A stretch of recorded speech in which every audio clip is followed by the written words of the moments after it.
program komunitas untuk kelas besar. 2 materi langsung saya selesaikan, ada topik terkait audit maternal perinatal dan program pokok puskesmas ya. Tetapi terkait program pokok puskesmas kita saya akan jelaskan judul topiknya berubah karena ada kebijakan baru terkait pelayanan puskesmas yang ada di Indonesia. Jadi nanti bukan lagi terkait program pokok tetapi integrasi layanan primer. Sebentar nanti kita bahas pada topik kedua. Oke, sambil menunggu pointernya saya absen karena kelihatannya tidak 147. Hari Muhammad Fikro hadir. Syahnaz Putri,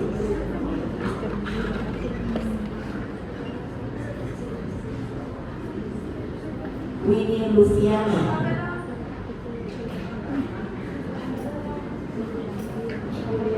Nur Apriliana,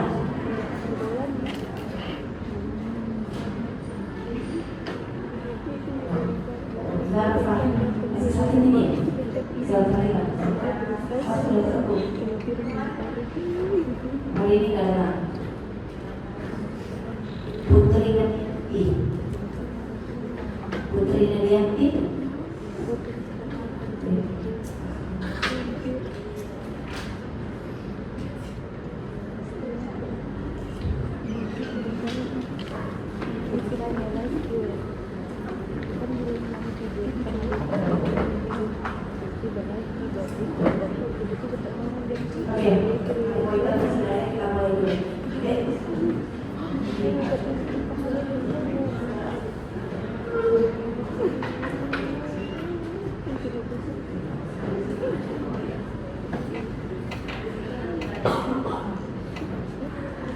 kita mulai untuk pertemuan kita terkait audit maternal perinatal. Terkait audit ini sejalan dengan masalah yang kita bahas terkait angka kematian bayi dan angka kematian ibu. Ya, jadi memang untuk slide ini kita berangkat dari masalah yang ada di Indonesia bahwa angka kematian ibu di Indonesia masih terbilang tinggi, belum mencapai target.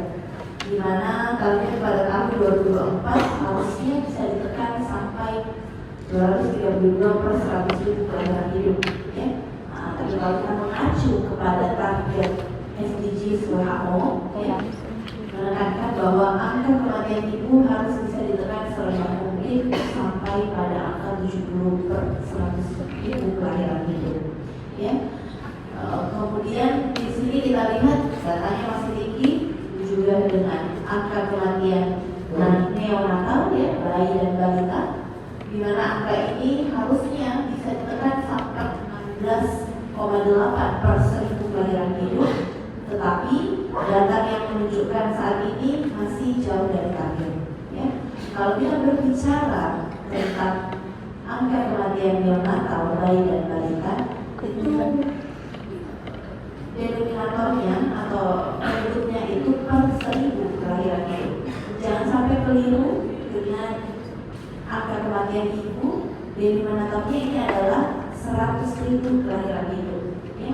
Saya ulang kembali, jadi kalau angka kematian ibu perhitungannya itu per 100.000 kelahiran hidup, sedangkan angka kematian neonatal bayi per 1.000 kelahiran hidup. Ya. Nah, kalau kita melihat data angka kematian tersebut berdasarkan target yang ada, baik itu yang ditetapkan oleh pemerintah ataupun berdasarkan WHO atau SDGs ini, bahwa memang kita masih jauh, ya, kita masih jauh untuk mencapai ke arah sana. Tetapi ada upaya-upaya yang harus dilakukan oleh pemerintah untuk menggalakkan dan menekan serendah mungkin angka kematian ini. Ya, salah satunya adalah audit maternal perinatal.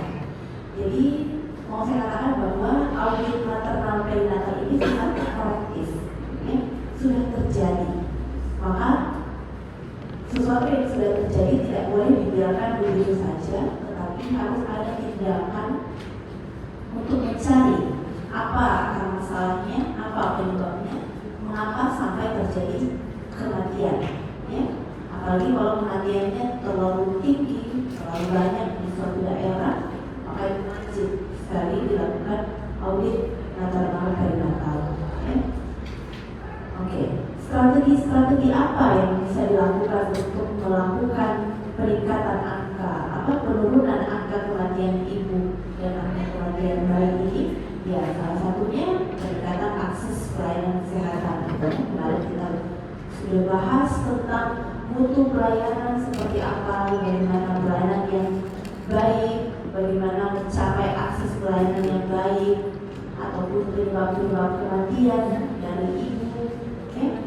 Langsung tidak langsung, peningkatan akses ini penting untuk menurunkan angka kematian. Selain itu kualitas pelayanannya, berbicara tentang mutu, nanti sudah bahas bahwa penting sekali sistem manajemen yang baik dan peningkatan mutu oleh tenaga kesehatan yang ada di fasilitas baik ataupun klinik dalam meningkatkan kualitas pelayanan.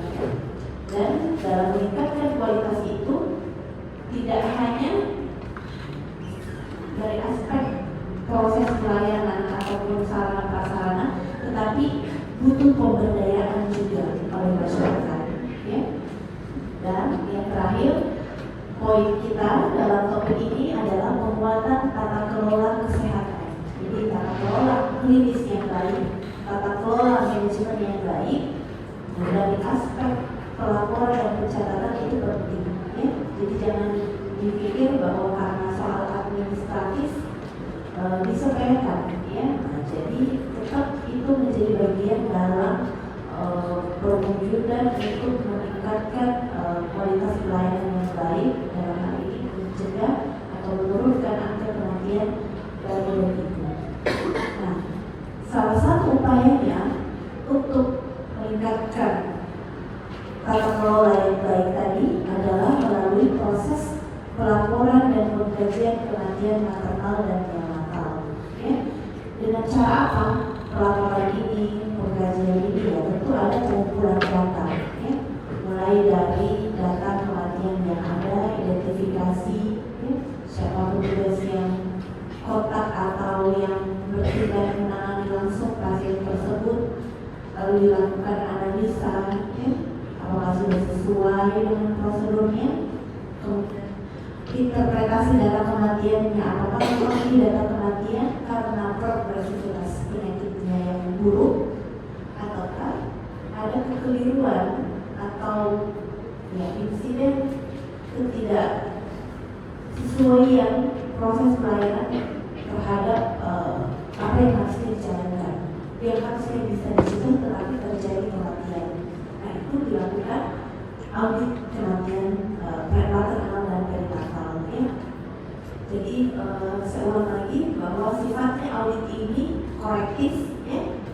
Tetapi sebelum kita mengkaji, ya, di tingkat unit rumah sakit atau puskesmas dan tingkat nasional dinas kesehatan, mereka ada sistem proaktif sebelumnya, ya, namanya surveillance, ya. Mungkin sudah pernah dengar istilah surveillance, ya, oleh Bu Juki, beliau ahli epidemiolog, bahwa mencari, mengidentifikasi secara aktif data-data terkait hal-hal yang dapat menyebabkan risiko kematian pada maternal dan perinatal. Nah, inilah yang kita pakai dalam metode audit maternal perinatal surveillance response. Apa sebenarnya definisi dari AMPSR ini? Ya, jadi AMPSR singkatan dari audit maternal perinatal surveillance response. Jadi ada yang sifatnya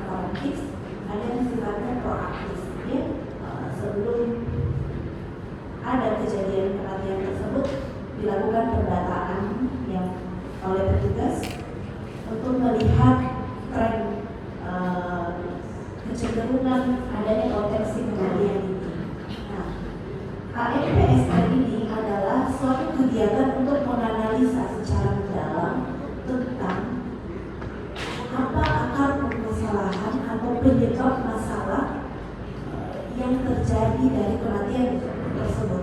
Ya. Setelah mencari akar masalahnya akan keluar dan lahirlah suatu rekomendasi perbaikan. Itu sebenarnya AFS kan, lebih kepada menganalisa penyebab masalah, akar masalahnya, dan melahirkan suatu rekomendasi perbaikan baik itu jangka pendek, menengah atau panjang. Untuk apa ya tujuannya? Mengurangi angka kematian ibu dan bayi. Ya. Kalau kita lihat bahwa angka kematian masih sedikit terlaporkan dari tingkat rumah sakit, puskesmas, ya. Tetapi untuk mendukung kegiatan ini lebih maksimal dan optimal pendataannya, maka proporsi kematian yang semakin banyak dilaporkan, maka semakin besar pula juga ketepatan dalam identifikasi faktor-faktor apa saja yang bisa menjadi penyebab kematian dan faktor apa saja kira-kira yang bisa dicegah. Ya, gitu. Nah, sekarang sebelum kita melanjut ke AFS kan, ya, kita harus tahu dulu beberapa istilah atau terminologi terkait audit ini. Jadi ada istilah angka kematian maternal. Ya.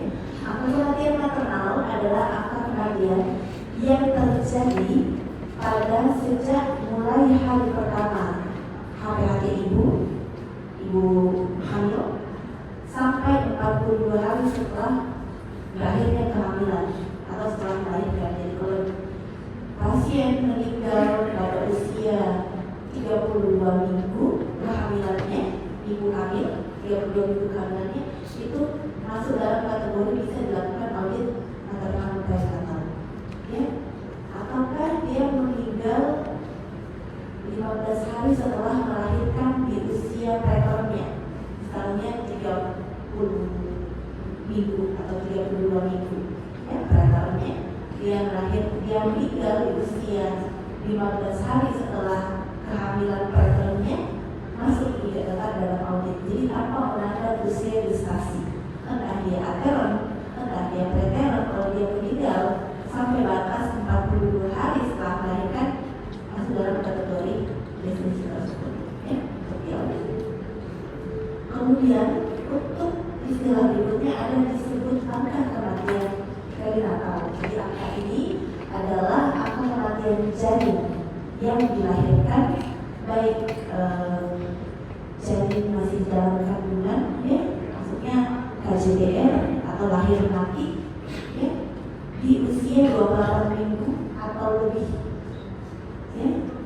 Dan termasuk juga angka perinatal ini adalah kematian neonatal yang umurnya sampai 28 hari. Jadi kalau ada kematian janin di atas 28 minggu, misalnya ibunya hamil, kemudian janinnya lahir mati di pretermnya 32 minggu atau 34 minggu, itu masuk dalam audit ini juga. Tapi bukan ibunya sehatnya nggak mati, jadi dia masuk kematian disebut kematian perinatal.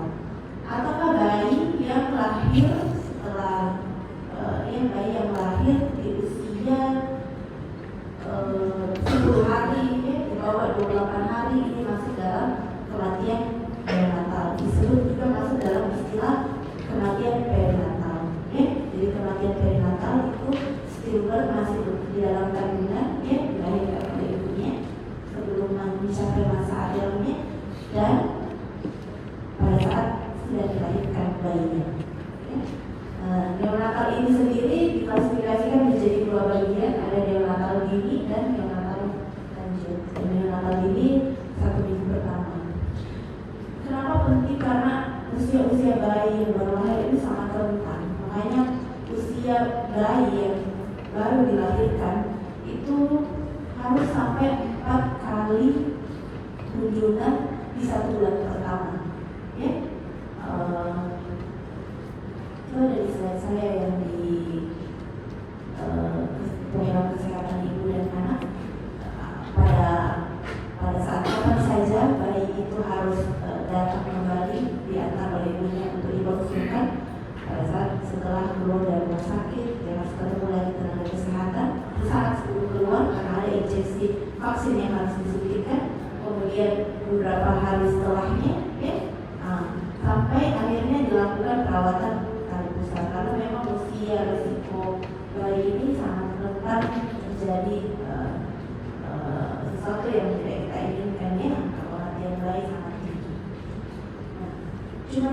saja istilah yang supaya Dedek pahami untuk kematian maternal perinatal ini, ya. Kemudian hal yang harus diketahui lagi adalah bagaimana proses siklus dilakukannya audit ini. Nah, tadi saya sudah singgung juga bahwa ada dua sifatnya, korektif dan proaktif. Kalau kita lihat di sini, untuk tindakan awal ya sebelum terjadi kematian itu ada upaya-upaya yang dilakukan oleh tim surveillance untuk melihat atau mengidentifikasi kasus-kasus kematian yang ada di wilayah tersebut. Semuanya ini berawal dari tingkat yang terkecil ya, unit puskesmas. Ya. Kalau misalnya klinik bersalin yang melayani persalinan bayi, ibu dan anak, nah, itu juga harus melaporkan. Jadi koordinasinya adalah klinik itu pelaporannya ke puskesmas. Jadi pernyataan ini sumbernya diambil dari puskesmas, kemudian ke rumah sakit kabupaten kota, provinsi sampai dinas kesehatan. Nah, apa yang dilakukan pada tahap pertama siklus identifikasi ini?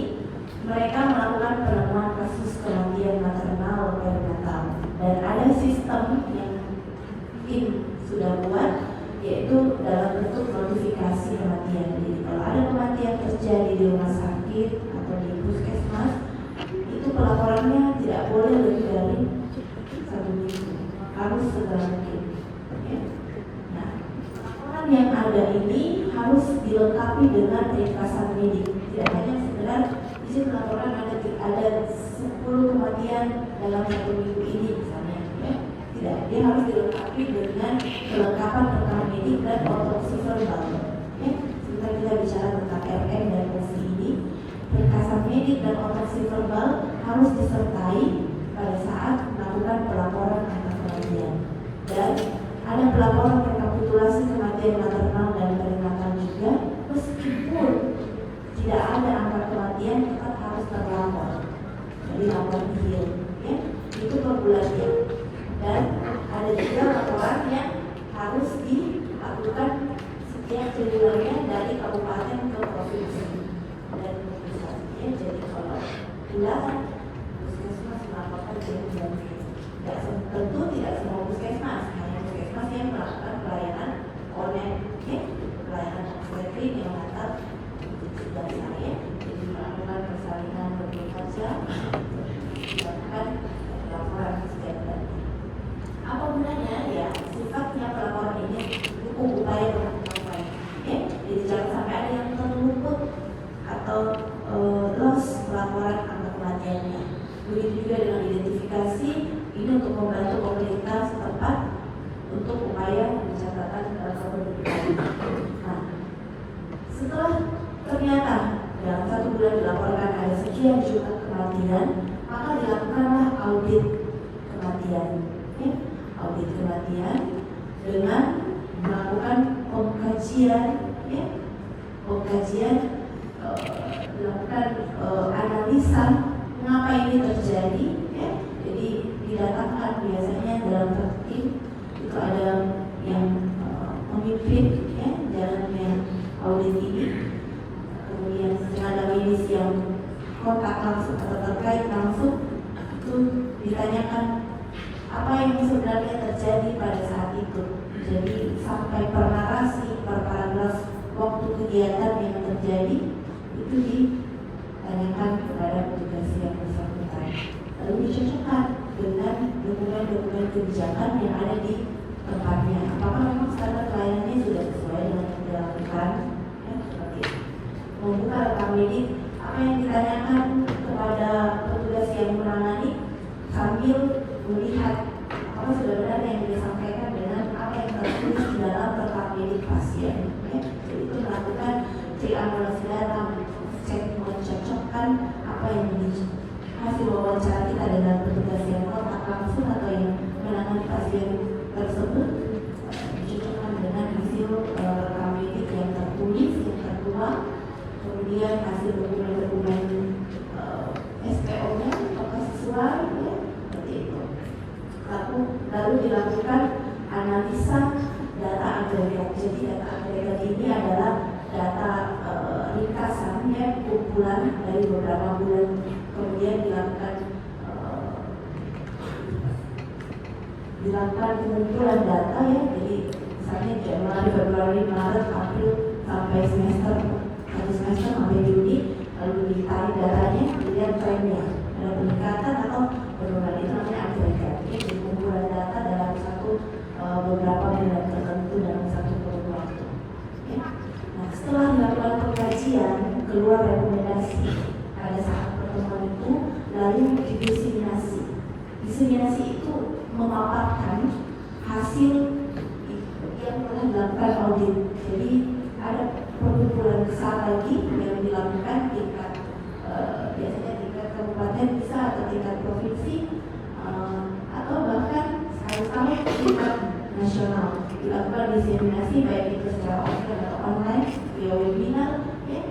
Dilakukan hasil kajian, dipaparkan kepada pelaku kepentingan yang terkait ya, didatangkan kepala dinasnya, didatangkan sekretaris daerahnya, sekdanya ya, yang terkait, didatangkan direktur rumah sakitnya, semua direktur rumah sakit yang ada di provinsi tersebut atau di kabupaten tersebut, lalu dilakukan diskusi ya, bagaimana upaya-upaya untuk mengatasi masalah sesuai dengan rekomendasi yang dilahirkan pada saat proses pengkajian. Perlukah pengucuran anggaran baru atau anggaran lebih untuk menurunkan angka kematian? Jadi respon ini nanti akan keluar suatu kebijakan dari tingkat atas apa yang harus dilakukan. Ya, biasanya kurangnya misalnya anggaran dana pada saat pelaksanaan atau ada sistem masalah lain ya dari aspek inputnya atau prosesnya yang harus ditindaklanjuti. Itu direspon. Semua ini pengkajian respon gunanya untuk mendukung upaya peningkatan mutu pelayanan. Ya. Kenapa sih mereka sibuk untuk melakukan pengkajian analisa orang sudah terjadi? Ya. Untuk itu meningkatkan mutu layanan. Kalau kita biarkan angka kematian itu terus meningkat, ya. Angka kematian terus meningkat, artinya kualitas pelayanan yang ada di tempat kita itu buruk. Ya. Nah, audit ini untuk memperbaiki sesuatu yang kiranya ternyata kematian ini bisa dicegah, kemudian kita luas dari itu terjadi. Jadi fungsinya adalah untuk mencegah supaya kejadian yang sama kemudian hari itu bisa tidak berulang kembali. Ya. Jadi siklus AMPSR ini seperti ini, sifatnya ada yang lebih proaktif ya, mencari menemukan kasus-kasus kematian ya, karena kadang petugas karakteristiknya tidak mau melapor karena takut ya, kerjasama dengan kepala puskesmasnya ditutupi ya. Nah, bagaimana bisa diketahui angka kematian ini kalau tidak ada data pelaporan yang masuk ya. Data pelaporan itu bukan sifatnya yang hanya masalah yang viral ya, kadang ada angka kematian yang sampai tidak terlaporkan di tingkat kabupaten ya, seperti itu, sehingga sifatnya bisa proaktif ataupun korektif ya, seperti yang kita jelaskan. Pada sini siklus KMPSR ya, ini hampir sama sebenarnya dengan yang pernah saya bawakan saat bioetik, analisa akar masalah ya. Kalau ada yang pernah ingat, mencari analisa akar masalah pada insiden keselamatan pasien ya, di rumah sakit, suatu pelayanan kalau terjadi kejadian yang tidak diharapkan, misalnya pasien jauh dari tempat tidur, dia datang dengan keluhan diabetes, dirawat dengan diabetes mellitus, tapi pasien jatuh dari tempat tidur kemudian patah tulang. Nah, itu harus dikejar, maksudnya dicari kenapa pasien bisa patah tulang, kenapa bisa jatuh dari tempat tidur. Nah, bagaimana sistem pengamanannya, bagaimana aspek dari inputnya, prosesnya. Di inputnya petugasnya sudah sampaikan tidak edukasi untuk safety ketika berada di atas tempat tidur, harus memasang bed railing, keluarganya diedukasi, kemudian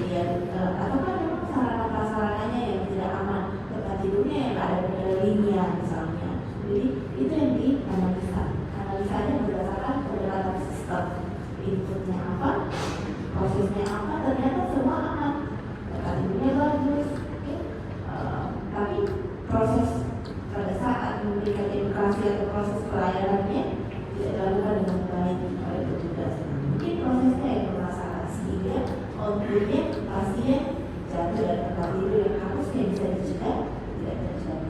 Ya. Oke, kita lanjut. Prinsip pelaksanaan ANPSR ini memang harus dilakukan secara berkesinambungan, tidak hanya berhenti setiap bulannya, ya, atau hanya berhenti pada satu masa tertentu, harus dilakukan secara terus-menerus mulai dari SKPP, Puskesmas, kabupaten kota, provinsi sampai nasional. Ya. Pelaporan kematian ini wajib dilakukan oleh semua rumah sakit milik pemerintah, ya, baik juga itu TNI Polri ataupun swasta. Jadi kalau rumah sakit yang melayani pelayanan ibu dan anak dan dia rumah sakit swasta juga tetap menjadi kewajiban dalam melaporkan. Ya.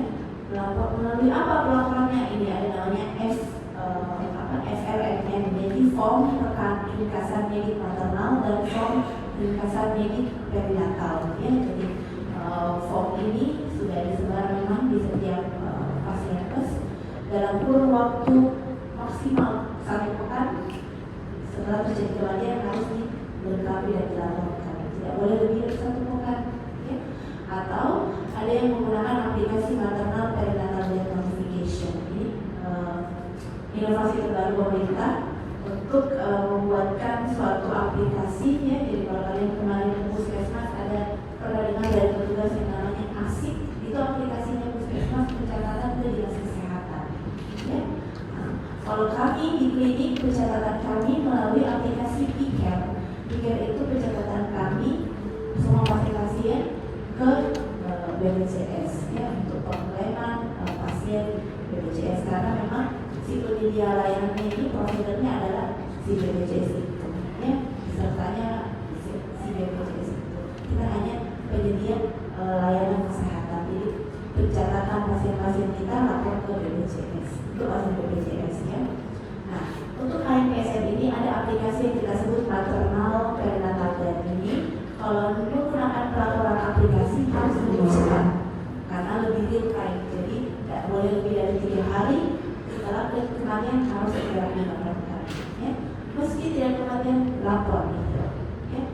Puskesmas wajib mengirimkan form otopsi verbal maternal atau perinatal ini baik kasus kematian di puskesmas atau di masyarakat 3-14 hari, kecuali MPDN di 1 hari setelah kematian.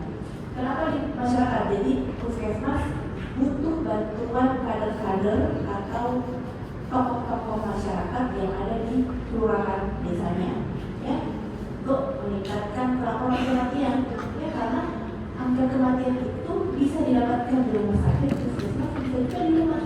Ya. Nah, angka kematian yang terjadi di masyarakat itu juga merupakan tugasnya si petugas puskesmas untuk menganalisa berapa jumlah atau sebanyak apa jumlah kematian ibunya, ya, yang terjadi. Karena apa? Itu faktor penyebab mungkin runut semuanya.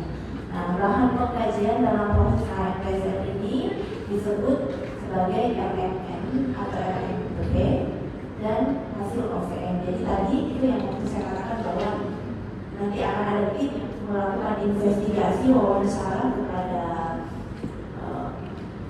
petugas yang kontak langsung dengan pasien tersebut, ya. Biasanya dari sekian masalah angka kasus kematian tidak semua dilakukan petugasnya. Biasanya akan diacak untuk melakukan audit, ya, atau kasus yang kiranya memiliki urgensi dan dampak masalah yang besar dipanggil kemudian dilakukan investigasi.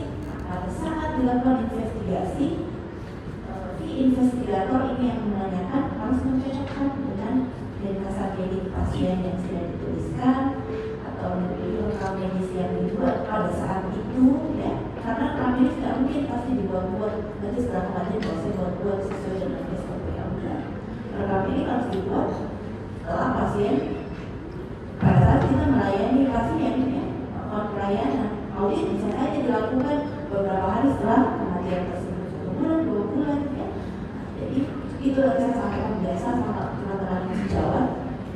Rekam medik itu menjadi pelindung adik-adik sekalian dalam melakukan pelayanan. Jangan sampai kita menyepelekan atau mengabaikan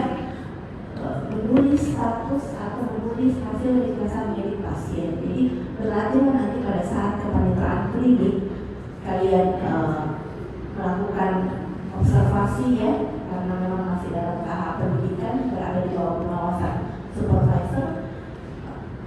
Tetap berlatih untuk menuliskan apa yang kalian lihat, tuliskan di rekam mediknya. Jangan karena ini proses penilaian pembelajaran dituliskan selengkap-lengkapnya tidak sesuai dengan apa yang kamu periksa. Ya, apa yang kamu lihat, apa yang kamu temukan, itu yang dituliskan di dalam rekam medik. Ya. Karena ketika terjadi komplain ya, oleh pasien atau keluarga, itu menjadi bukti hukum. Ya. Rekam medik itu menjadi bukti yang bisa dibawa ke persidangan atau dibuka kembali untuk melihat benar nggak sesuai nggak ya, dengan apa hasil wawancara petugas yang pada saat ya. Jadi ya tentu disertai dengan surat izin praktek Anda yang legal. Kalau tidak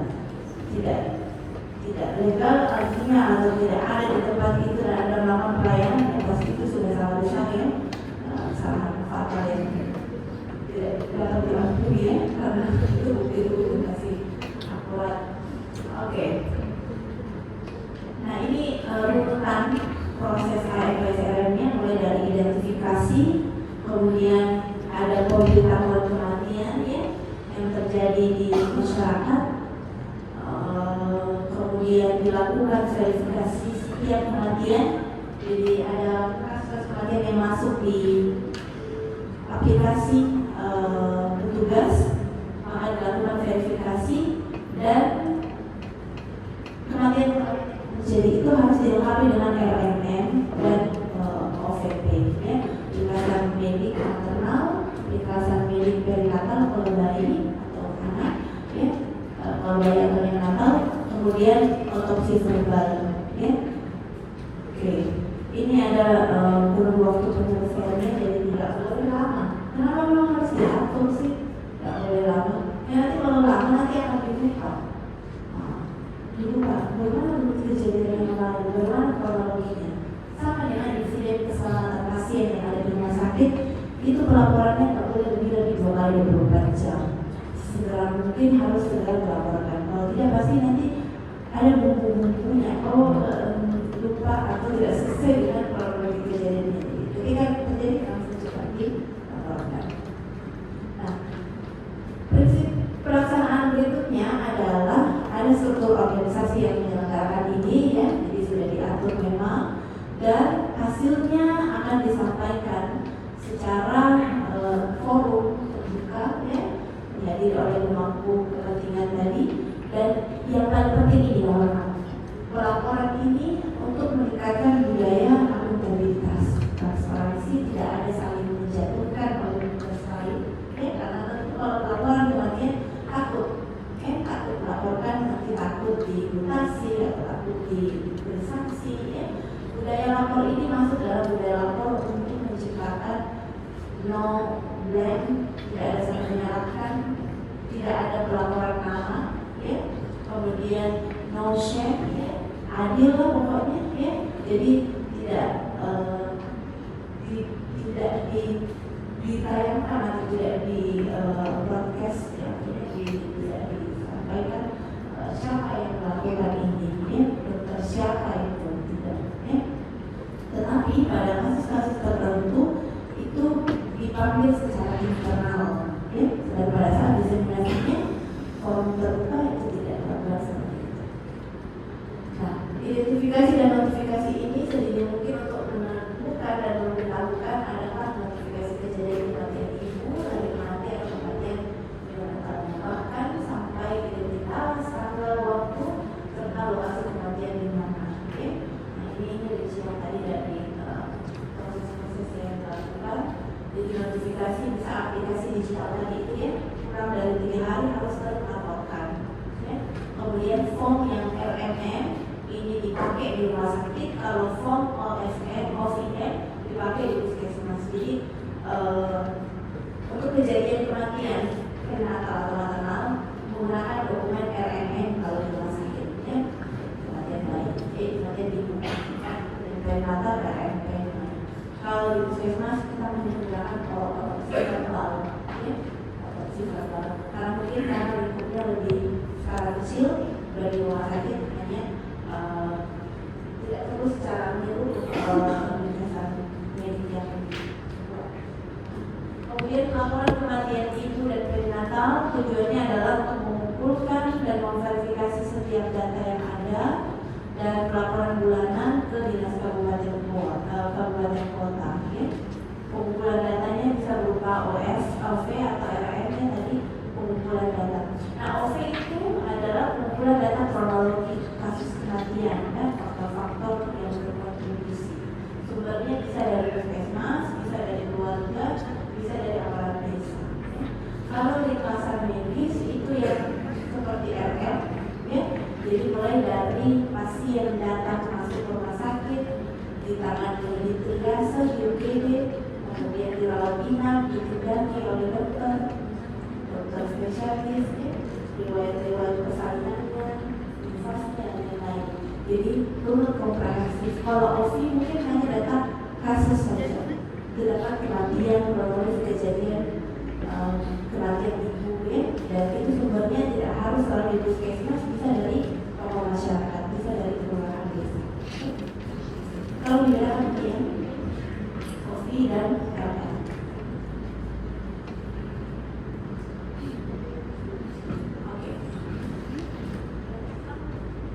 Pengkajian kasus kematian ibu dan perinatal ini melahirkan suatu rekomendasi perbaikan, ya, dan dilakukan analisa data agregat untuk melihat trennya ada kecenderungan peningkatan atau penurunan atau stabil. Ya. Oke. Kemudian pengkajian kasus kematian ibu dan perinatal juga ini tidak semua kematian perinatal dikaji mengingat jumlahnya yang banyak, ya. Tapi menurut aturan itu minimal 10% wajib dikaji total kasus kematian, karena kalau semua di pengkajian ya memang cukup banyak. Kalau nggak sampai tidak terus karena angka kematiannya cukup banyak.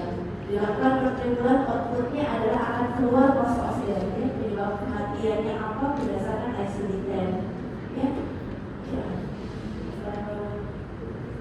Kalian harus familiar ya dengan diagnosa penyakit ICD-10. Ketika nanti kalian akan bekerja sebagai dokter, ya, saya nggak tahu kalau nanti kamu berapa tahun lagi kalian jadi dokter? 2 tahun lagi? Ya, 2027. Mana ya? 2027 ya, ya.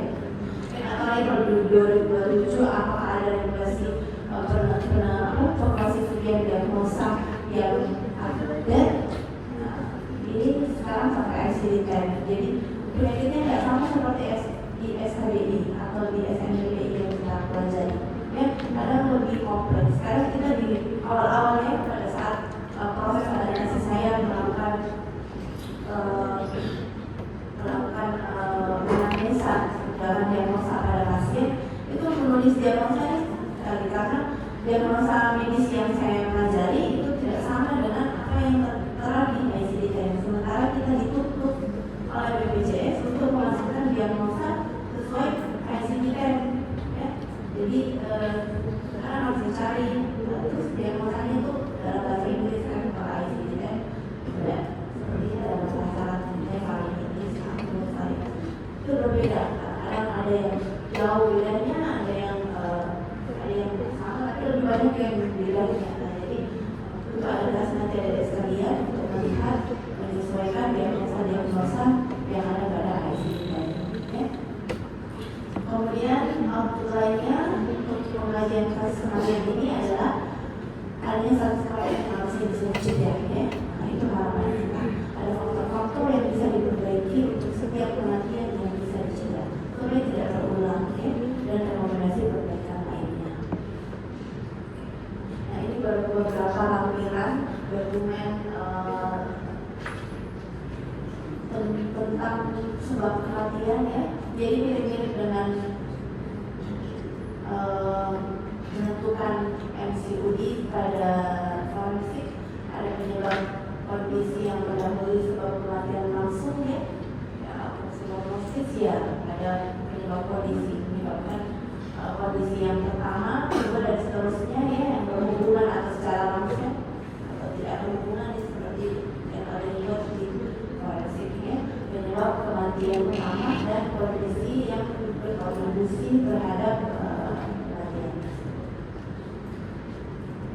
untuk perinatal, kalau yang untuk kematian ibu, jadi kematian perinatal sama saja ya, cuman bedanya ada yang harus kematian janin ya. Nah ini kriteria penetapan, jadi ada status kematian yang bisa dicegah seperti apa? Kita bisa lihat apakah pada saat selama perawatan ada pemberian perawatan yang sudah optimal diberikan oleh petugas sesuai standar. Tapi ada kondisi di mana kita bisa melihat ini tidak akan membuat perubahan terhadap dampaknya. Artinya bila standar dipenuhi, kematian bisa aja tetap terjadi. Ini karena kondisi medisnya yang kompleks. Ya. Kemudian ada kondisi di mana kalau standar dipenuhi bisa ada kemungkinan kematian bisa dihindari. Ya. Ataukah kalau standar dipenuhi, pasien pasti bisa terhindar dari kematian. Jadi ini sebenarnya urutan prioritas atau prioritas untuk menilai status kematian yang bisa dicegah. Dan apa kita tahu, lihat SOP-nya, lihat kronologi penyakitnya, mulai dari pasien dia datang masuk rumah sakit sampai meninggal. Oke, kira-kira apa sih sebenarnya bisa saya mengatakan dari sekalian faktor-faktor yang bisa diperbaiki untuk mencegah kematian maternal atau perinatal? Ada yang mau berpendapat kira-kira apa faktor-faktor yang bisa diperbaiki untuk mencegah kematian perinatal?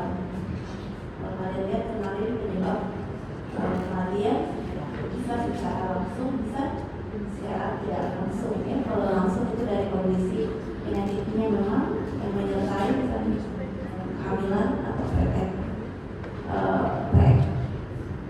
Kalau penyebab tidak langsung banyak faktor ya, tidak terlambat atau kata lalu. Nah kira-kira apa faktor-faktor yang bisa diperbaiki untuk mencegah kematian perinatal atau perinatal? Ada yang mau berpendapat?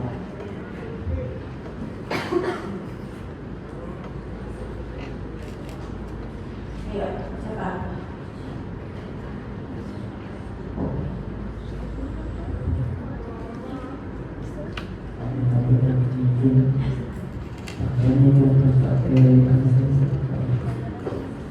Memperketat itu kalau usia minimal untuk menikah.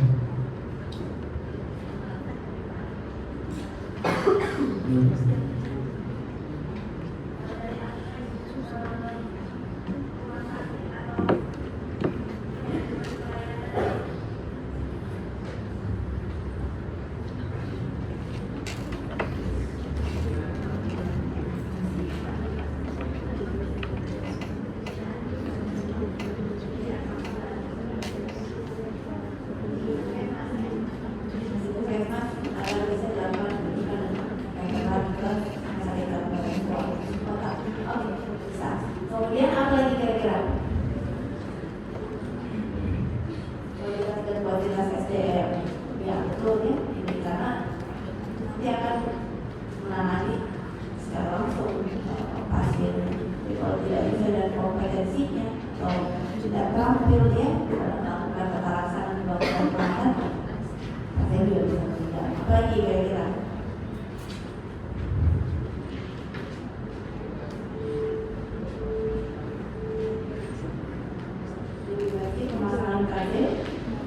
Dari 4T-nya. Oke, jadi ya kalian bisa menganalisa berangkat dari masalah yang kemarin kita ceritakan ya, dengan penyebab-penyebab yang itu ya, bisa dipikirkan faktor-faktor apa yang harus kita lihat ya dalam data agregat ini ya, paling banyak disebabkan kematian itu karena dokter itu tidak di tempat, SPOG tidak ada di tempat.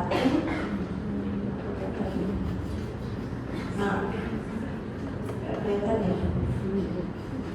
Iya. Oke, itu besar. Nah, 80% ya. Jadi ada 3 faktor ya, data tiga faktor yang ada tiga faktor yang bisa menyebabkan ya dari hasil analisa data agregasi ini menyebabkan kematian maternal, bisa dari aspek sistem layanannya, atau bisa dari penyedia layanannya, atau dari keluarga. Nah, tadi keluarga ini bisa dari IDT atau kematian itu ya, lambat memutuskan, menunda untuk mendapatkan pelayanan ya, kemudian dukungan mungkin ya, nah, transportasi tadi yang disampaikan menuju rumah sakit atau menuju puskesmas tidak ada, atau ambulans di puskesmas yang tidak didukung ya. Nah, itu bisa menyebabkan atau berkontribusi terjadinya kematian. Selain SPOB tidak di tempat, apalagi ya itu? Tidak mendapatkan stabilisasi sebelum rujukan. Nah, ini juga bisa. Ya, jadi mau cepat-cepat dirujuk biar tidak terjadi kematian di puskesmas. Nah, ya, jadi tanpa memperhatikan betul-betul syarat-syarat transportasi pasien yang baik. Pasien harus ditransportasi, dirujuk dalam keadaan stabil. Ya, jangan dalam BCS dirujuk cuma bisa. Ya. Oke, yang ketiga berkaitan dengan respon atau kegiatan intervensi tadi ini yang terakhir melakukan rekomendasi hasil kajian, kemudian menyusun prioritas dan faktor-faktor penyebab yang bisa dicegah ya, prevalensi tinggi, berbasis bukti, dan ada peluang untuk menjadi ada target selalu untuk perbaikan ke depannya. Ya. Nah, ini indikator yang dilakukan oleh tingkat nasional untuk mengevaluasi dari tingkat inputnya apa yang harus dilihat, ada tidak kebijakan terkait COVID ini yang ada. Outputnya adalah supaya jumlah kematian lebih ditekan, ya, peningkatan kematian lebih ditekan, supaya dampak kematian ibu juga berkurang. Ini indikator saja. Nah, kita harus saja untuk audit maternal perinatal, ya tidak perlu terlalu detail untuk jalan ke dalam, yang penting ada yang paham tentang adanya kegiatan audit maternal perinatal yang mana tujuannya seperti untuk menurunkan angka kejadian kematian ibu dan bayi. Fungsinya untuk menilai akar masalah penyebab sehingga langsung berrekomendasi untuk menurunkan angka kematian ibu dan bayi. Ya. Kalau yang tertarik untuk membaca lebih lanjut, ini ada dokumennya ANPSR tahun 2022. Referensinya dari beberapa laporan-laporan kematian dan ya, kebijakan-kebijakan pemerintah dalam rencana strategi nasional. Ada pertanyaan untuk ANPSR?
Pelayanan kesehatan primer atau ILP.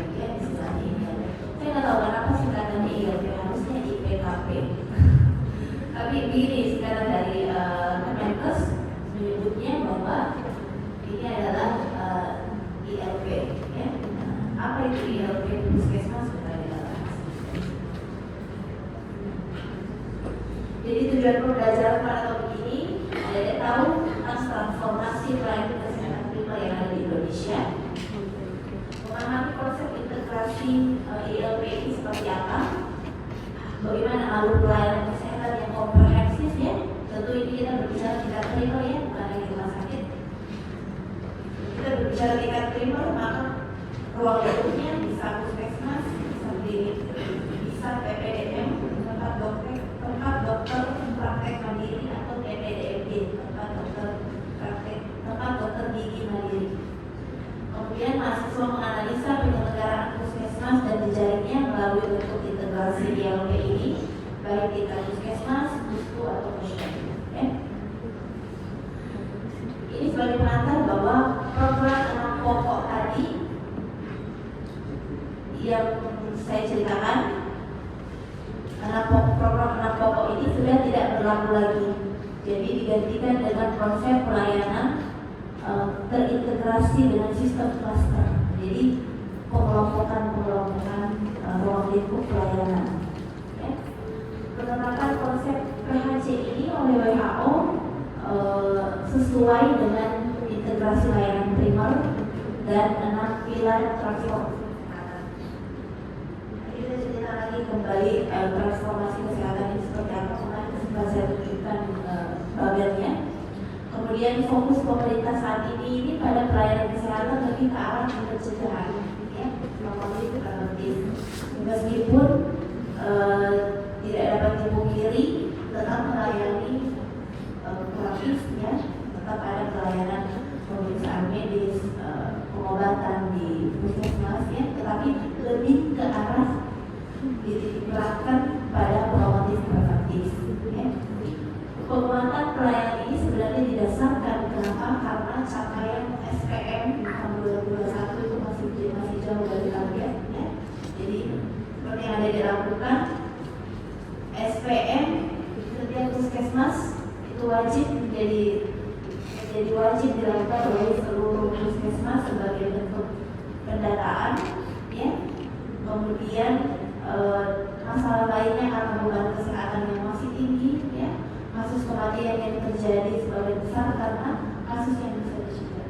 Ini semua yang harus diperbaiki, yang dikoreksi untuk meningkatkan pelayanan primer atau kesehatan primer.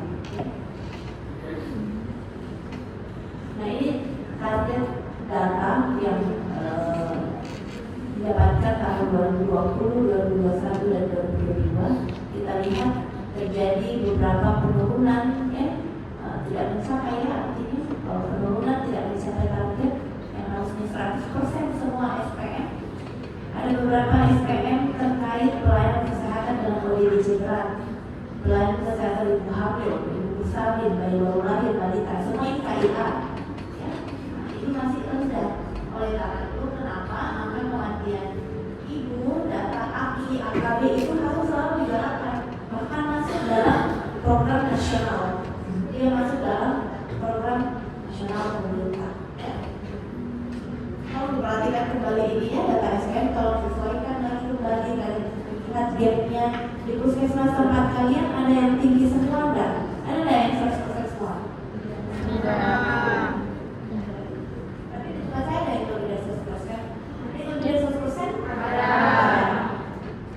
Rata-rata, coba saya mau tahu kalian yang di beberapa puskesmas yang ada di Kota Makassar, yang paling rendah apa di tempat kalian? Coba sebut satu. Batuk tinggi. Kamu bukan kita sama, kan? Di tempat kalian, di tempat siapa yang puskesmas? Jomaya. Jomaya itu ada TCM. Di Jomaya itu ada pemeriksaan kecepatan molekuler informasi klinikal. Ini periksa tutup ke Jomaya. Siapa Jomaya? Katakan.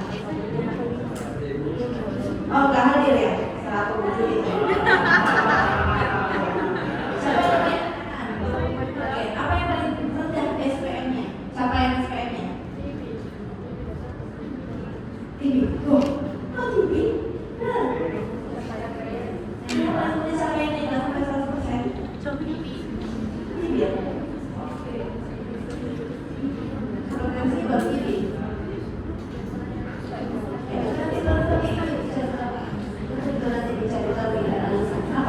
sekali ini terlihat di sana. Padahal di sana jadi ada akses TCM di sana.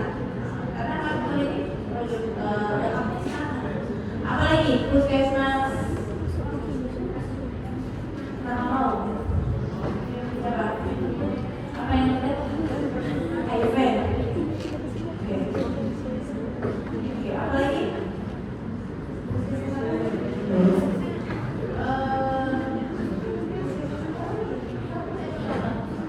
Apa yang terjadi? Kesehatan balita. Nah, itu paling mudah ya, kalau balita itu paling termawar. Ada yang ODGJ? Selain masa? Apa ODGJ juga?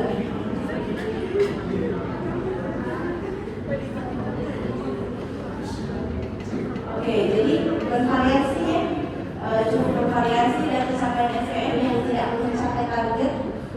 Tapi dari data nasional, kita ada data nasional ya, data nasional tahun 2020, 2021, 2022 ini menunjukkan yang paling rendah seluruh pelayanan ruang lingkup KIH dan ODGJ. Ya. Tidak ada indikator SPM yang mencapai target 100% ya, bahkan meskipun mungkin di puskesmas ada yang 100,2 lebih, ada yang 100, tapi data nasional untuk seluruh puskesmas di Indonesia belum mencapai 100%. Jadi data-data yang kumpul itu ya, petugas-petugas kumpul di puskesmas itu kalau secara nasional ketika nasional keluar data ini, ternyata target SPM akan tercapai jika pelayanan kesehatan primer itu benar benar akses masyarakat dengan pelayanan yang berkualitas ya. Jadi kesimpulannya untuk mencapai target SPM ini 100%, maka pelayanan kesehatan primer harus diperkuat. Seperti apa pelayanan kesehatan primer? Tidak hanya yang hari-hari dilakukan oleh puskesmas, tapi ada nanti namanya pemberdayaan masyarakat dan siapa saja yang harus berkoordinasi, sektor-sektor mana saja. Nah itu nanti akan kita bahas dalam pelayanan primer ini. Yang kedua, masalah kedua, ternyata selain target SPM yang tidak tercapai, banyak kasus kematian yang dilaporkan ya secara nasional ini direkap di tahun 2024 yang terjadi adalah kasus yang sebenarnya bisa dicegah. Ya, kasus yang terjadi harusnya lebih banyak kasus yang bisa dicegah. Contoh ya dari bayi dan balita terkait kelainan maternal neonatal, defisiensi nutrisi. Ya. Kemudian pada anak-anak ada yang terjadi penyakit kulit, infeksi entering itu rendah. Tapi yang tinggi ini adalah bayi dan balita dan lansia. Ya, di lansia penyakit kardiovaskular, muskuloskeletal, organ indera ya, dan lain-lainnya. Itu yang banyak terjadi kematian yang sifatnya bisa dicegah. Nah, oleh karena itu dari masalah yang ada di Indonesia, Kementerian Kesehatan berkomitmen untuk melakukan perubahan yang baik, bertransformasi tadi ya menjadi layanan penguatan ya 6 pilar. Jadi dia menyebutnya, Kemenkes menyebutnya 6 pilar penguatan untuk menopang sistem kesehatan yang ada di Indonesia. Apa itu? Yang pertama, transformasi layanan primer. Jadi ini yang benar-benar menjadi pucuk awal untuk meningkatkan pelayanan kesehatan. Kamu perhatikan ya baik-baik. Yang sering saya ulang-ulang itu biasanya yang masuk ke dalam soal. Kemudian transformasi pilar lainnya itu adalah transformasi layanan rujukan. Terus ada transformasi sistem ketahanan kesehatan, sistem pembiayaan, SDM dan teknologi. Tapi kita fokus pada transformasi layanan primer ini. Dia masuk dalam penguatan untuk perubahan pelayanan kesehatan yang baik. Dengan apa transformasi layanan primer ini? Melalui 4 item. Yang pertama, edukasi masyarakat. Ya. Jadi bagaimana melakukan peran pemberdayaan masyarakat, peran kader, ya, membangun gerakan informasi-informasi digital ya, yang dilakukan baik melalui Instagram, TikTok, apa dan yang lain. Itu semua dikuatkan melalui edukasi. Ya. bagian dari layanan primer. Kemudian pencegahan primer. Pencegahan primer yang dimaksud Kementerian Kesehatan ini adalah menambah imunisasi rutin, ya, yang tadinya 11 menjadi 14. Apa yang ditambah? Ada yang tahu nggak? Pencegahan imunisasi rutin. Dulu DPT, BCG, Hep B, apa lagi? Polio. Sekarang ada imunisasi rutin tidak yang diwajibkan oleh masyarakat? Yang diwajibkan oleh pemerintah untuk bayi-bayi. Apa vaksin yang sekarang yang bisa didapatkan di puskesmas dan gratis? Kalau di BCG wajar gratis, seperti kita tahu dan dulu gratis. Nah, sekarang ada imunisasi rutin tambahan yang dicakup dilakukan perluasan oleh pemerintah supaya masyarakat semua dapat secara gratis. Apa itu?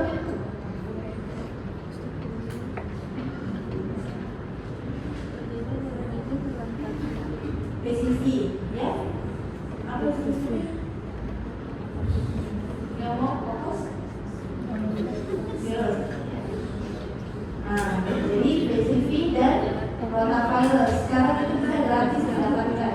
Dulu rotavirus kita banyak, ya? Enggak gratis di puskesmas. Ya.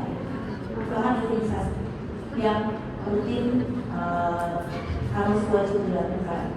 Kemudian pencegahan sekunder, screening 14 penyakit kematian tertinggi untuk usia-usia berisiko, dan kapasitas mobilitas layanan primer. Jadi revitalisasi jejaring, ya, diperbaiki kembali jejaring puskesmas yang ada, diberdayakan. Apa saja jejaring puskesmas yang kalian tahu?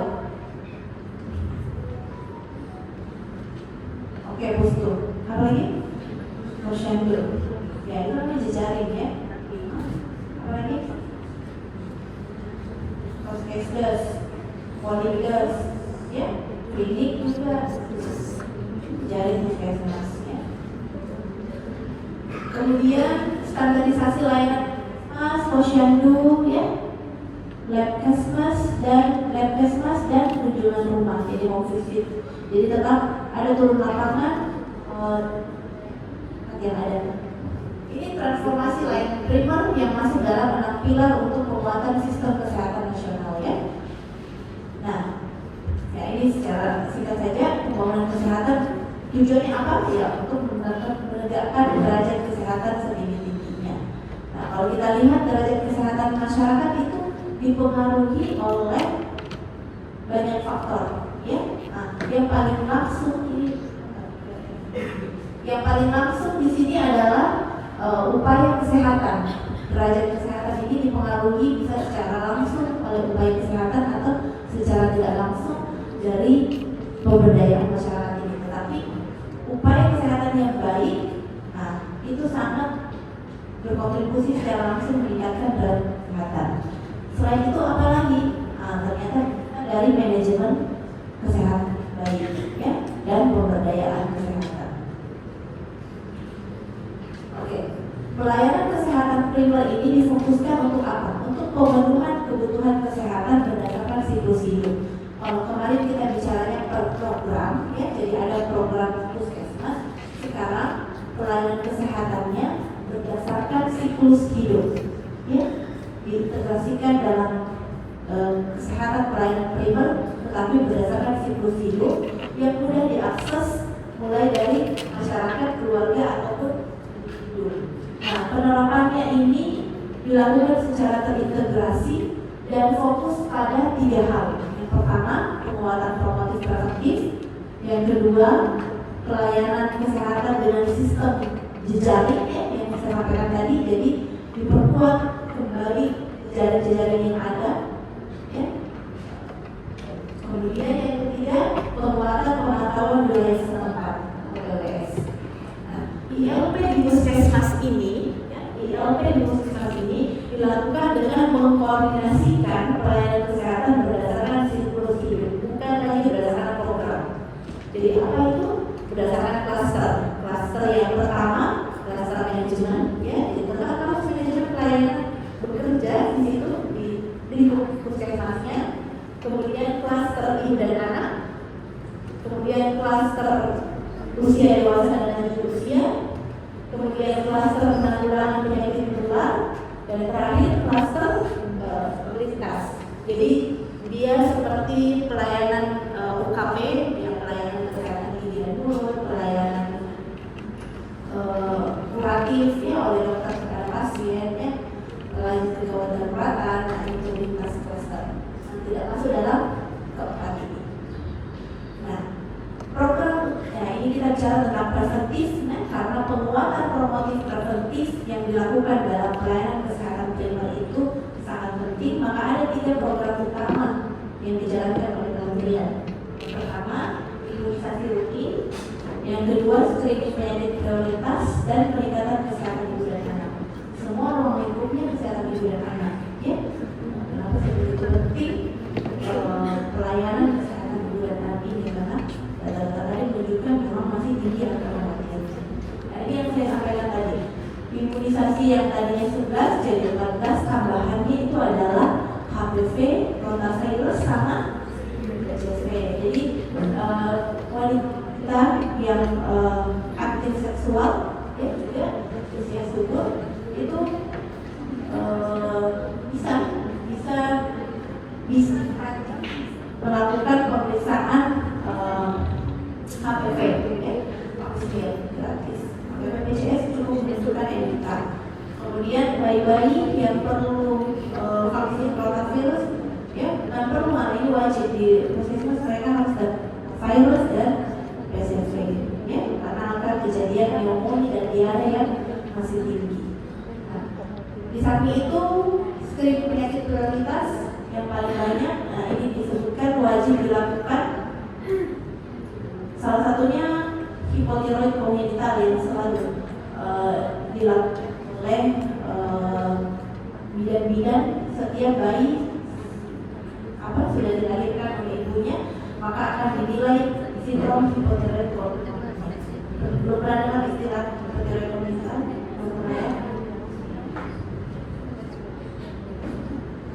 Oke, kemudian yang ketiga, peningkatan kesehatan ibu dan anak. Ini pemantauan tumbuh kembang anak ya, di posyandu dengan alat antigen kristal standar.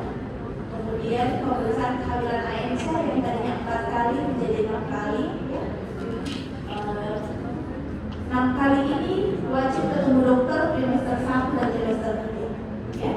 Kemudian screening kanker payudara dengan USG dan screening PCB di puskesmas dengan pulse oximetri yang ratus.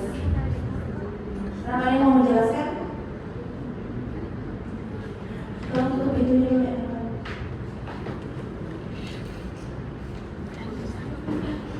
Nah, program utama penguatan upaya preventif ini perlu ada ketahui ya, bahwa inilah sekarang yang dijalankan di Indonesia ya.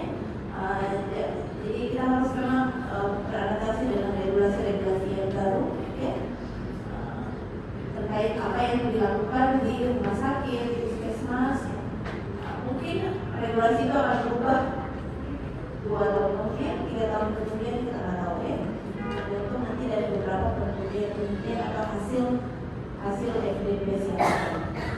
Nah, Kementerian Kesehatan telah menetapkan 3 fokus ILP yang penting. Yang pertama, siklus hidup itu sebagai fokus integrasinya. Jadi siklus hidupnya itu berdasarkan klaster tadi, ibu dan anak, kemudian usia dewasa, lansia, dan mendekatkan layanan masuk ke dalam jejaring ya. Jadi diperkuat, ini sama aja tadi ya, memperkuat jejaring dan memperkuat pemantauan wilayah setempat ya. Supaya apa? Supaya seluruh penduduk mendapatkan pelayanan kesehatan primer yang berkualitas ya. Unit penyedia juga dilengkapi dengan fasilitas yang terstandar, SDM yang kompeten ya, sehingga 100% wilayah dan kondisi kesehatan itu termonitor secara berkala. Sekarang sudah banyak USG di puskesmas. Jadi adik-adik sekalian, ketika lulus jadi dokter, untuk menambah keterampilan dan bisa ikut pelatihan USG, karena itu tidak diajarkan dengan kepanitiaan klinik. Tapi USG untuk dokter umum itu USG terbatas ya. Jadi beda kompetensi Anda melakukan USG, opsi melakukan USG, tapi itu menjadi tampilan yang lebih atau nilai plus buat kalian sebagai dokter umum kalau Anda mengetahui bagaimana melakukan pemeriksaan USG kepada ibu hamil. Minimal bisa mendeteksi kelainan yang ada, mengukur biometri janin, ya, BPD-nya, AC-nya, ya. Pernah istilah seperti itu di dalam USG tidak waktu reproduksi? Tidak ya? Tidak ya? Mengukur biometri janin? Tidak ya? Nah, itu memang keterampilan tambahan yang bisa kita dapatkan dari pelatihan setelah nanti lulus jadi dokter. Kemudian salah satu penguatan penting dalam transformasi pelayanan kesehatan primer ini adalah penguatan struktur yang menjangkau tadi. Jadi jejaring yang dikuatkan. Kalau dulu kondisinya puskesmas turun ke ada jejaring di bawahnya, Puskesdes, Polides, Pusku, ya. Kemudian turun lagi ke RT RW dusun, ya. Tetapi ini tidak berjalan dengan baik, ya.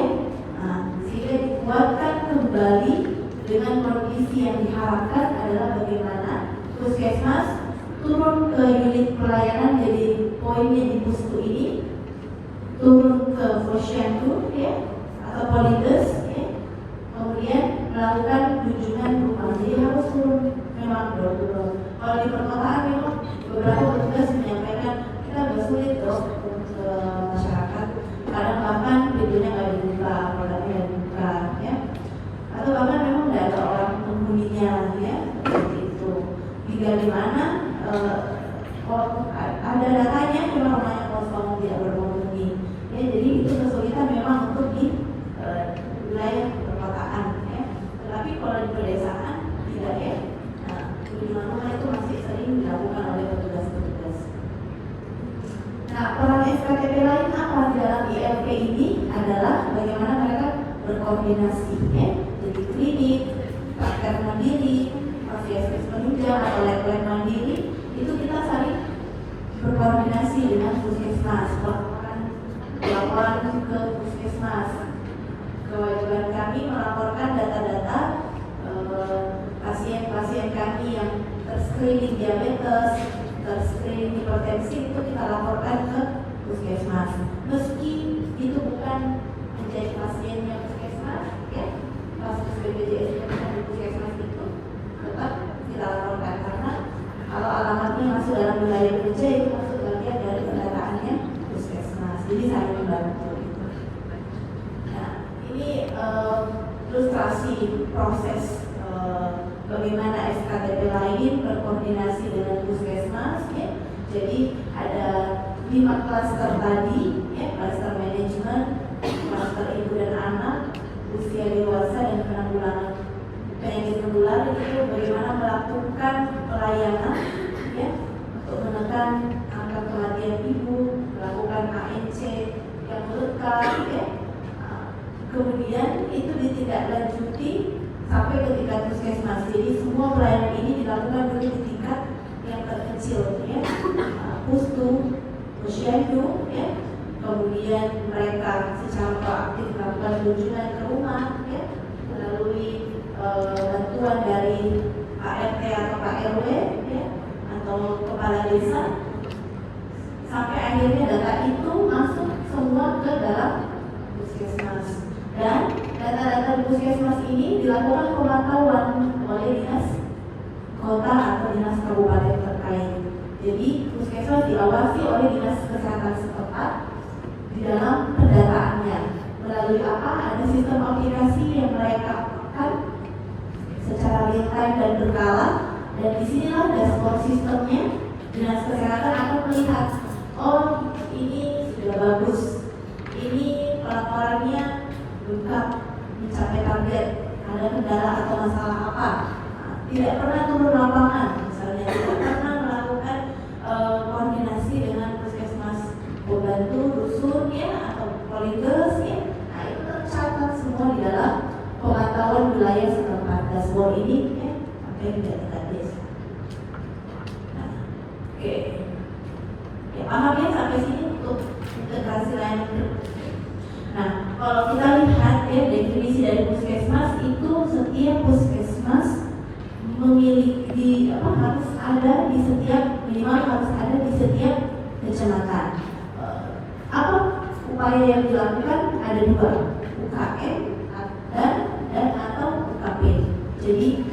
selain pemeriksaan medis oleh dokter kepada pasien yang kita sebut dengan UKP dalam hal pengobatan, puskesmas juga menyelenggarakan upaya kesehatan masyarakat. Nah, apa bedanya UKM dan UKP ini? Ya, tentu sasaran targetnya beda ya. Kalau UKM adalah kelompok masyarakat, sedangkan UKP lebih kepada kegiatan pelayanan yang ditujukan kepada individu, hanya ke pasien itu saja. Ya. Syarat-syarat puskesmas tadi yang saya katakan bahwa harus setiap kecamatan minimal ada satu puskesmas. Ya. Kemudian rasio penduduknya untuk satu puskesmas itu harus berbanding 1/30.000 penduduk. Ya.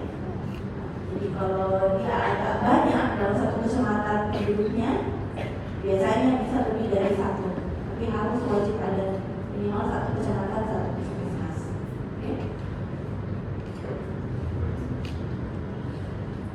Oke.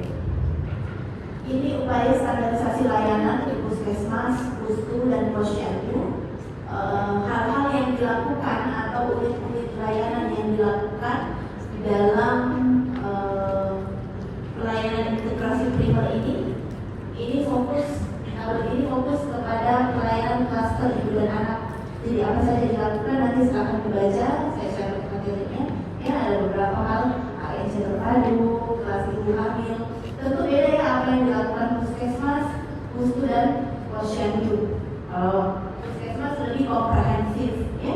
Sedangkan pustu mungkin hal-hal yang posyandu hal-hal yang sederhana seperti kelas ibu hamil, ya. Jadi kalau masyarakat berkumpul melakukan kelas ibu hamil, ya.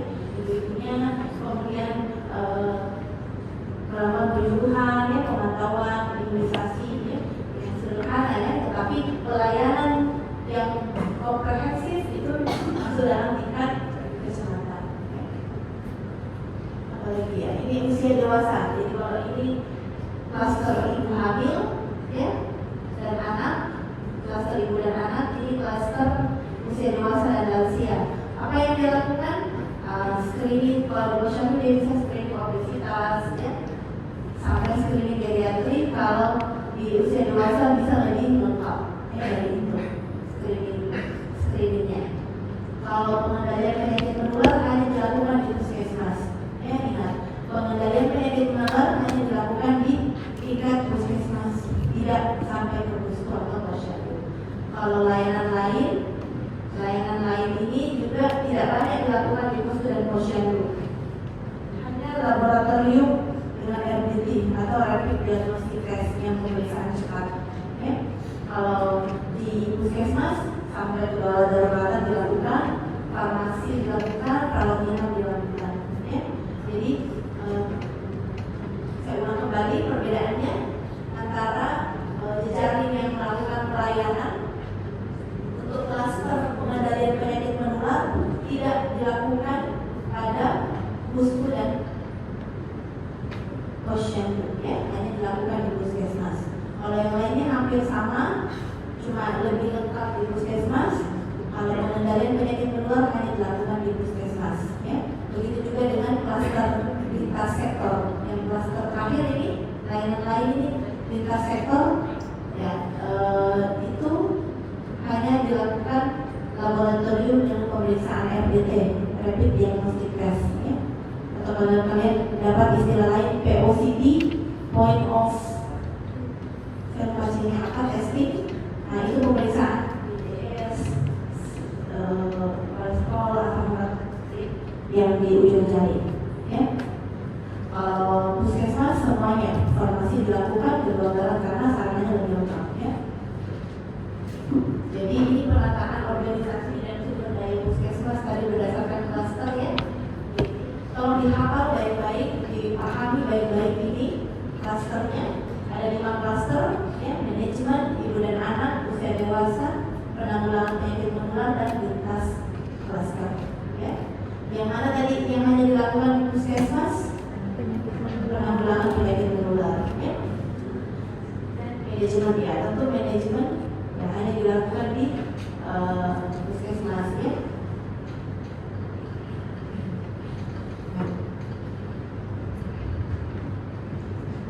Oke, ini perombakan Permenkes yang lama. Jadi semester kemarin itu saya masih mengajarkan tentang program puskesmas yang lama ini yang di atas.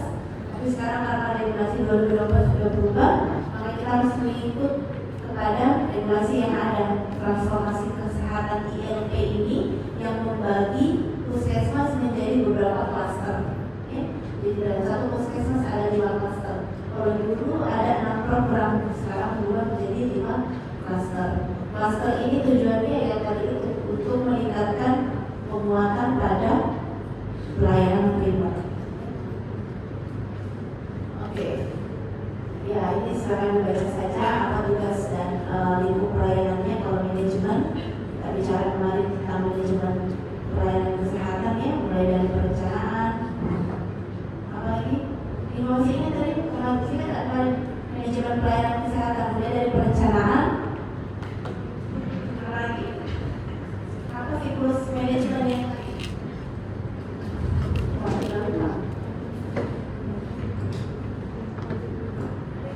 siklus manajemen pelayanan atau manajemen secara umum, perencanaan, pengorganisasian, penerapan, dan pengawasan atau pengendalian atau POAC ya, planning, organizing, activity dan controlling ya. Jadi itu yang dilakukan di dalam klaster manajemennya secara administratif, secara manajemen ya, bagaimana menguatkan jejaring-jejaring, bagaimana koordinasinya, bagaimana pengelolaan sediaan BMHP, alkes yang lengkap ya, menunjang kualitas pelayanan yang baik. Kalau klaster ibu dan anak, bagaimana penyelenggaraan ruang lingkup ibu dan anak, kesehatan ibu dan anak, mulai dari ibu hamil, bersalin, nifas, sampai melahirkan bayi, balita, usia prasekolah, sekolah dan remaja, itu masuk semua dalam lingkup ibu dan anak. Apa saja pelayanannya ya, silakan dibaca seperti ini ya. Kemarin kita sudah bahas tentang KIA. Kemudian klaster ketiga, usia dewasa dan lansia. Usia dewasa dan lansia ini penyelenggaraan pelayanan ya penyakit-penyakit pada sasaran dewasa dan lanjut usia, seperti PTS, penyakit tidak menular, kesehatan jiwa, ya, pelayanan pengobatan umum, ya, semuanya. Jadi sebenarnya klaster-klaster ini berdasarkan sasaran kelompok atau siklus hidup tadi, ya. Jadi mulai dari usia dia lahir, bayi, ya, sampai dewasa, produktif, berhenti di ibu hamil nanti bergabung ke anak. Ya. Klaster berikutnya pengendalian penyakit menular. Pengendalian penyakit menular ini dilakukan hanya di puskesmas untuk melakukan pencegahan, kewaspadaan dini dan respon. Ya. Ada surveillance, penemuan data, penyelidikannya, outbreak wabah yang masuk dalam penyakit menular. Terus lintas klaster lain pelayanan di luar 4 ini, gawat darurat, pelayanan rawat inap, kefarmasian dan laboratorium. Ingat ya, jadi mungkin saya akan kasih kasus, berikan kasus lalu meminta mahasiswa untuk menyesuaikan atau menentukan apakah ini masuk dalam klaster apa di dalam penguatan pelayanan primer di puskesmas. Ya. Jadi kalau saya katakan pelayanan kesehatan dokter kepada pasien untuk tertentu, dia klaster mana? Pelayanan pengobatan pada pasien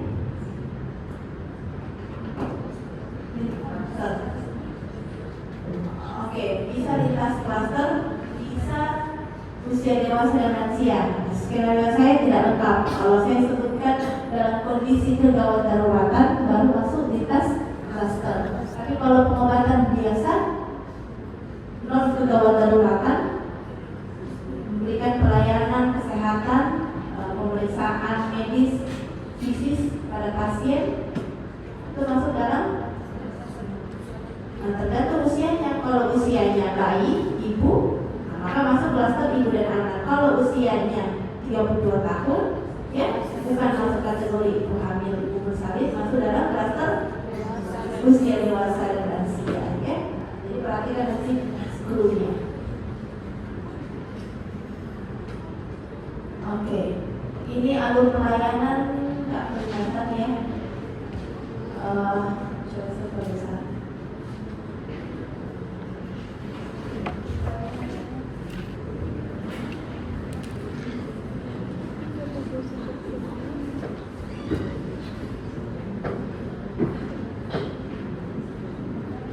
Ya, coba diperhatikan kalau saya perbesar bisa kelihatan di belakang.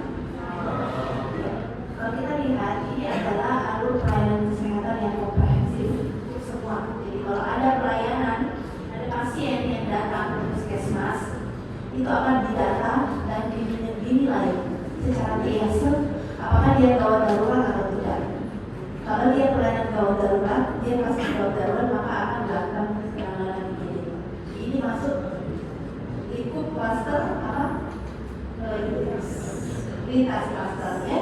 Nah, kalau dia bisa ditangani, maka akan dilanjutkan sampai selesai. Kalau tidak, maka dilakukan rujuk ke rumah sakit, ya, fasilitas kesehatan rawat tingkat lanjut.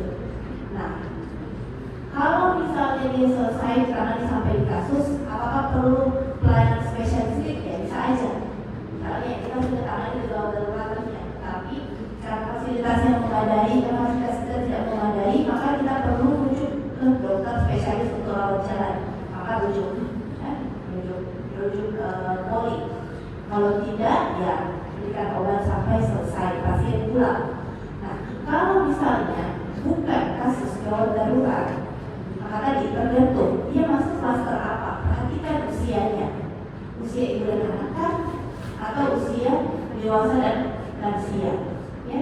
Nah, klaster ini meliputi apa? Screening penyakit, pengobatan umum, konseling dan pengambilan sampel. Jadi kalau saya katakan tadi pengobatan umum non kegawat daruratan, pengobatan umum non kegawat daruratan itu masuk dalam klaster pelayanan. Tergantung pelayanannya apa, usianya lihat ibu dan anak atau usia dewasa dan lansia. Nah, kalau sudah dilakukan pelayanan dari tertutup, ternyata dia salah satu di antara kedua ini, maka apakah butuh tambahan pelayanan lainnya? Kalau ya, maka dia bisa melakukan pengobatan gizi dan mulut, atau pelayanan lab, atau pelayanan farmasi, ya, rawat inap, ya, nah, dan seterusnya, ya. Kalau dia butuh lagi penanganan lanjut spesialistik, maka rujuk ke rumah sakit. Kalau tidak, cukup sampai di farmasi untuk pasien pulang. Ya. Kalau misalnya pelayanan yang sudah dilakukan ini, ya, di klaster pelayanan, maka akan dilakukan pemantauan wilayah setempat. Semua kegiatan atau cakupan pelayanan yang dilakukan oleh puskesmas itu harus dibawa pengawasan setempat, dibawa pengawasan kesehatan setempat. Jadi dilakukan pemantauan wilayah setempat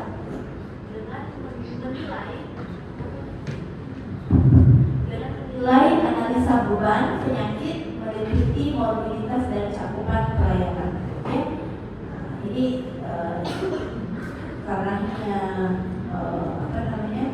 nanti dinas kesehatan melakukan pemantauan, dan data-data ini tentu tidak hanya dari puskesmas tetapi didapatkan dari pelayanan puskesmas pembantu, kegiatan posyandu dan kunjungan rumah, ya. Jadi ini pelayanan luar puskesmas. Jadi kalau kita sebut pelayanan luar puskesmas, bisa pustu, bisa posyandu, bisa visitnya atau kunjungan rumah.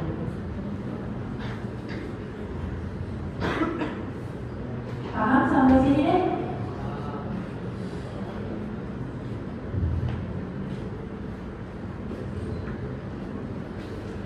Oke, kalau ini pelayanan menular nanti silakan dibaca, ya. Jadi ada penetapan KLB dulu, ini mungkin lebih ke materinya Bu Juli, ya. Secara singkat saja saya sampaikan bahwa di puskesmas kalau ada penanggulangan ada penyakit yang berpotensi KLB, maka akan turun tim epidemiolog atau tim surveillance untuk melihat apakah ini wabah atau tidak. Tidak hanya langsung ditetapkan bahwa ini wabah, harus dilakukan penyelidikan dulu.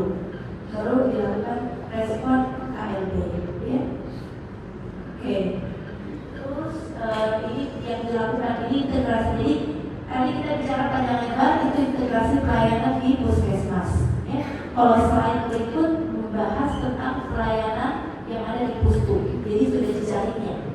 Ini Pustu, kemudian Posyandu, ya. Nah, jadi slide berikutnya ini yang akan saya bahas adalah tentang pelayanan yang dilakukan di Pustu dan Posyandu atau jejaring puskesmas. Apa yang mereka lakukan? Ya tidak banyak, tidak seperti puskesmas. Ya, mereka lebih kepada pemberdayaan masyarakat.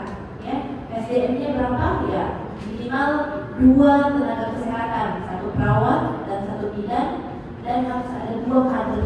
Jadi harus melibatkan kader, ya, untuk membantu mereka berkoordinasi dengan masyarakat. Ya.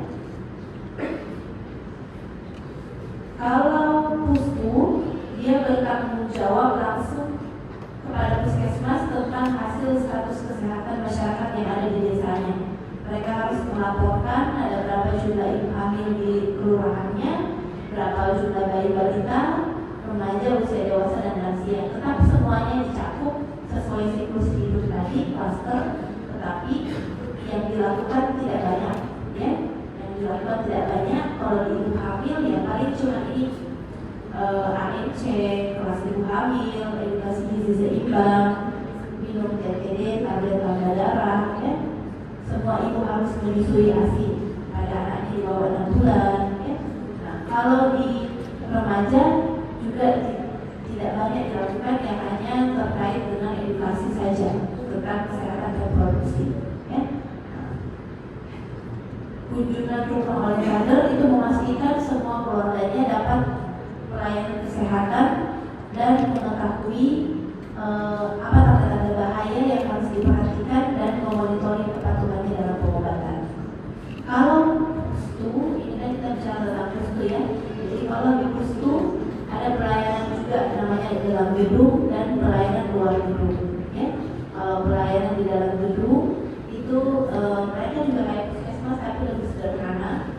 Pelayanannya bisa dilakukan pemeriksaan termasuk imunisasi juga yang mendasar. Kalau luar gedung lebih kepada penyuluhan, ya, kunjungan rumah, kader, ya. Nah, seperti itu. Kalau di Posyandu itu lebih kepada bagaimana mereka melakukan pelayanan ibu hamil. Sama aja sih sebenarnya, ya. Hari buka Posyandu ini setiap bulan, sasaran siklus hidupnya semua sesuai dengan usia siklus hidupnya, ya, sesuai dengan siklus hidupnya. Tetapi Posyandu ini jumlah SDM-nya harus didampingi oleh tenaga kesehatan, ya, seperti dengan Pustu. Sebenarnya Posyandu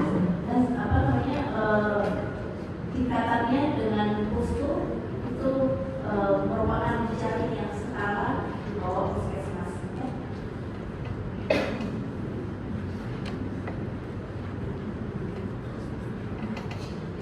Oke, kalau di sini ada hari buka Posyandu tidak setiap hari, ya. Ada jadwal-jadwalnya, ya. Jadi beda dengan Pustu. Kalau Pustu itu ada terus, ya, di setiap satu desa terbuka 24 jam. Kalau Posyandu itu bisa ada waktu-waktu tertentu mereka lakukan pelaksanaan serentak setiap bulan 1 kali, kemudian ada sasaran siklusnya siapa saja dan layanan promotif preventif lebih diperkuat, ya. Kalaupun dia melakukan pelayanan bisa di luar hari Posyandu dengan melakukan kunjungan rumah, ya.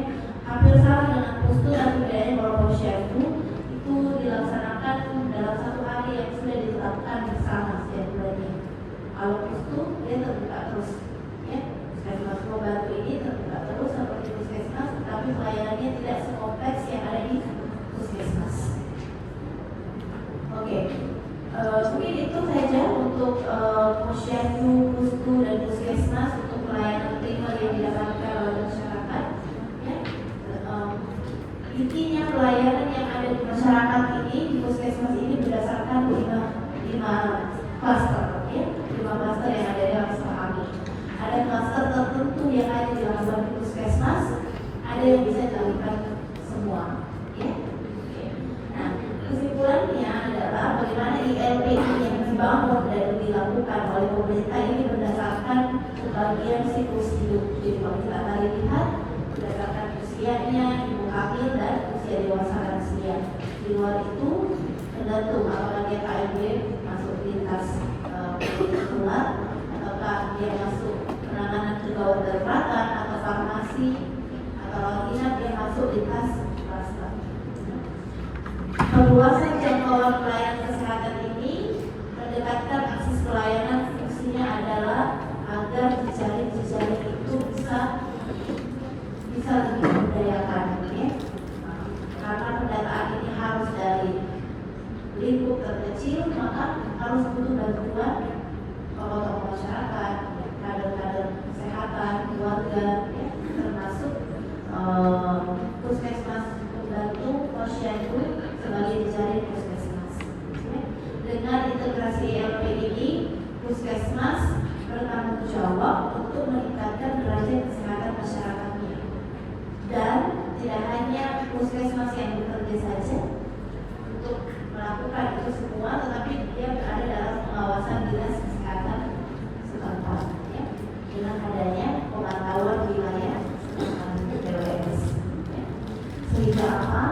Petugas puskesmas, unit pelayanan dan kader harus senantiasa memelihara dan meningkatkan kompetensinya, ya. Seperti tadi dikatakan oleh temannya, SDM yang bagus itu juga akan membantu meningkatkan mutu pelayanan yang baik dalam suatu pelayanan kesehatan, ya. Terus sarana prasarana yang lengkap, meski alat kesehatan yang banyak, ya, BMHP yang banyak, tetapi tidak diikuti dengan SDM yang kompeten, ya, yang tersertifikasi tidak sesuai, maka ya, tentu tidak sejalan juga pelayanan yang baik tersebut, ya. Mungkin itu saja untuk integrasi pelayanan primer, ya. Kalau dihafal kembali, dipelajari kembali